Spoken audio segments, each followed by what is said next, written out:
నమస్కారం. నా పేరు రామచంద్ర. నేను పై చదువుల కోసం ఓవర్సీస్ వచ్చాను.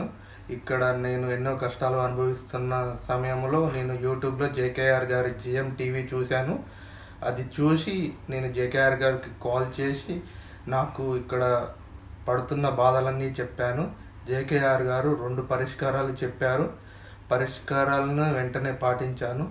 నాకు 3 నెలల్లో జాబ్ దొరికింది. నేను జేకేఆర్ గారికి ఎంతో రుణపడి ఉంటాను. నమ శివాయ. శ్రీమాత్రే నమః.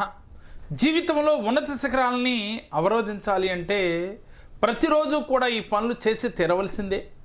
సహజంగా ప్రతి వ్యక్తి కూడా ఉన్నత శిఖరాలకి ఎదగాలి అని చెప్పి తలుచుకోవడం, కోరుకోవడం అనేది సహజంగా జరిగేదే.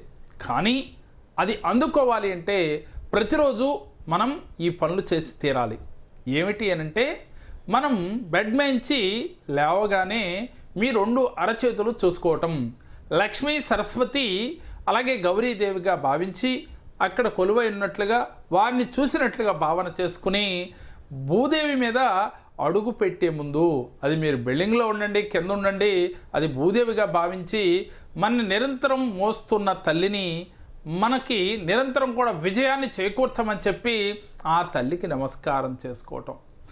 ఆ తర్వాత మీరు డైరెక్ట్గా మీ గుమ్మం ఎదురుగా ఉన్న తులసి కోట వద్ద దగ్గరకు వెళ్ళి ఆ తులసి కోటను చూసి నమస్కరించుకోవటం. అలాగే మీ ఇష్టదైవం, అలాగే మీ కులదైవం, వీరిని కూడా మనసులో తలుసుకోవటం. తలుసుకున్న తర్వాత కాలకృత్యములు తెచ్చుకుని సూర్యోదయానికి ముందుగానే మీరు స్నానమాచరించటం, సూర్య నమస్కారం చేయటం, సూర్యుడికి అర్ఘాన్ని ఇవ్వటం, తర్వాత మీ కులదైవ ప్రార్థన, ఇష్టదైవ ప్రార్థన మీ ఇంట్లో మీరు చేసుకోవటం. అంటే నిత్య దీపారాధన చేసి తీరాలి. చేసేటప్పుడు మీరు అనుకున్న గోల్, అంటే మీ యొక్క సంకల్పం ఏదైనప్పటికీ కూడా అది ఆ భగవంతుడి యొక్క కరుణ కటాక్షాలతో మీకు ఇస్తున్నట్లుగా, ఆ కరుణ మీ పైన చూపుతున్నట్లుగా, మీరు విజయం సాధిస్తున్నట్లుగా భావన చేసుకోవటం. ప్రతిరోజు ఒక 5 నిమిషాల పాటో లేక 3 నిమిషాల పాటో కళ్ళు మూసుకుని ఆ భగవంతుడి యొక్క అనుగ్రహంతో మీ కృషితో ఆ యొక్క ఫలితాన్ని అందుకున్నట్లుగా భావన చేసుకోవటం. అలాగే వారానికి ఒక్కసారి నవగ్రహ ప్రదక్షిణలు చేయటం. అలాగే మీ కులదేవత ఆలయానికి కుదిరిన వారు వారానికి, లేని వారు నెలకొక్కసారైనా వెళ్ళి దర్శించుకోవటం. ఇలా గనక చేస్తూ, అలాగే తల్లిదండ్రుల్ని ప్రతిరోజు కూడా దగ్గర ఉన్నట్లయితే పాద నమస్కారం చేయటం, దూరంగా ఉన్నట్లయితే కనీసం వారి యొక్క పాదములకు నమస్కరించినట్లుగా ప్రతిరోజు భావన చేయటం.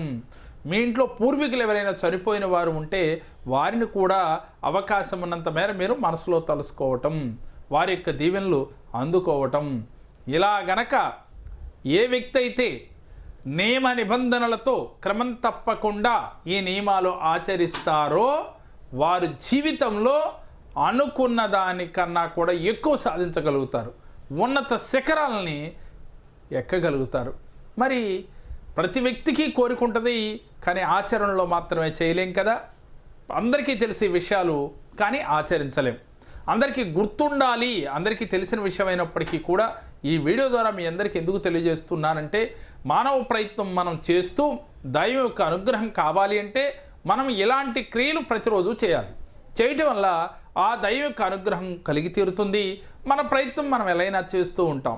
ఈ 2 కలిస్తే మనం అనుకున్న దాన్ని సాధించగలుగుతాం. మరి మీరందరూ కూడా ఉన్నత శిఖరాలకు ఎదగాలని ఉద్దేశంతోనే ఈ వీడియోలో మీ అందరికీ తెలిసిన విషయాల్ని మరొకసారి తెలియచేస్తూ ఉన్నాం. మేము చెప్పిన ఈ వీడియో మీకు నచ్చినట్లయితే లైక్ చేయండి, మీ ఫ్రెండ్స్కు షేర్ చేయండి. మా మరిన్ని వీడియోలు మీరు చూడాలి అంటే మా జేకేఆర్ జిఎం టీవీ, మా జేకేఆర్ భక్తిని సబ్స్క్రైబ్ చేసుకోండి. ఓం నమః శివాయ.